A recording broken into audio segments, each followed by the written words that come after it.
Bonjour ou bonsoir à tous, ça dépend de là où vous vous trouvez. Si tu n'es pas encore abonné à ma chaîne, abonne-toi, partage et commente s'il te plaît. Au fait, toi qui as l'habitude de me suivre, tu m'as toujours suivi sur ma chaîne, j'ai toujours l'habitude de faire des shorts, des vidéos shorts. Aujourd'hui, nous allons essayer un peu de parler de l'entrepreneuriat et comment investir avec 100 $ en Afrique.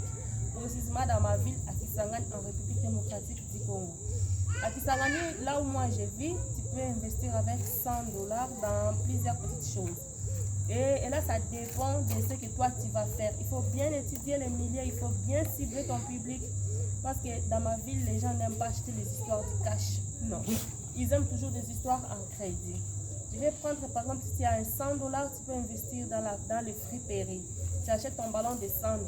Tu peux l'ouvrir, tu donnes un crédit. Après une semaine, tu viens récupérer ton argent. Mais là, il faut être prudente. Chez qui tu donnes. Il y a aussi d'autres personnes, quand tu ouvres, ton ballon de friperie là, il y a des autres commerçants qui n'ont pas d'argent. Ils n'ont pas d'argent, ils sont là. Et chez nous, à Kisangani, on appelle ça Simamko. Ils n'ont rien. On les appelle des filles de triage. Ils n'ont pas d'argent en espèces. Au fait, vous pouvez faire quoi avec votre ballon de friperie? Vous leur donnez des habits avec des prix. Vous faites les calculs. La première personne a pris autant d'habits avec autant d'argent à me rembourser. Et la personne à son tour va faire quoi? La personne à son tour va partir vendre de sa façon. Mais il ne faut pas donner à n'importe qui. Il faut donner à la personne qui a l'habitude de faire cette activité-là. À la personne qui a l'habitude de prendre. Il faut bien se renseigner de la personne pour que la personne ne puisse pas te fuir avec ta marchandise. Pardon. Et après, la personne là va partir vendre. Et elle va revenir, parce que ce sont plus des femmes qui font ça.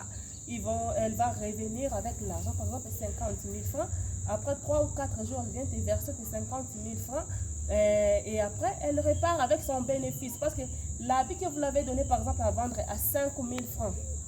Et elle part vendre, par exemple, à 8 000 francs. Les 5 000 là, c'est pour toi. Et les 3 000 là, c'est pour elle. C'est comme ça que ça marche dans des friperies. Et tout comme tu ne peux pas aimer aussi à travailler en collaboration avec ces femmes-là qu'on appelle femmes des triages, tu as ton étalage, tu peux les étaler toi seul, les vendre au fur et à mesure, ça va se terminer. Mais pour les moyens les plus courts pour écrouler ta marchandise, c'est faire appel à ces dames-là. On s'entraide. Jusqu'à ce qu'elle aussi, quand elle sera forte, elle va essayer un peu de renforcer son argent, ce qu'elle a un peu gagné, la rassembler. Elle aussi va acheter son ballon de friperie. Cela ne se fait pas seulement dans des friperies. Il y a un marché là qu'on appelle IAT.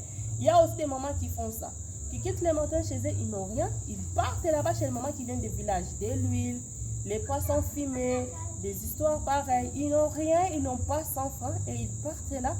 Tellement qu'il y a la confiance dans cette histoire, tu investis ton argent, tu achètes tes marchandises, mais il y a des gens qui viennent, qui n'ont rien comme argent, qui ne te versent rien, mais ils sont là.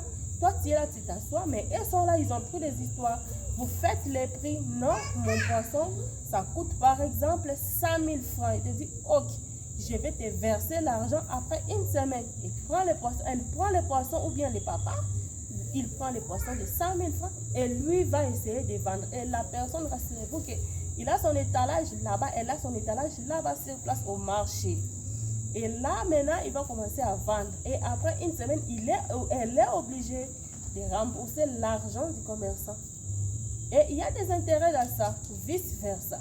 Et c'est ainsi de suite. Donc, il y a plusieurs manières d'investir avec un 100 $. Merci. Aujourd'hui, nous allons nous limiter à 100 $ et avec ces deux commerces-là, nous allons plus approfondir dans des jours à venir. Merci, je vous remercie.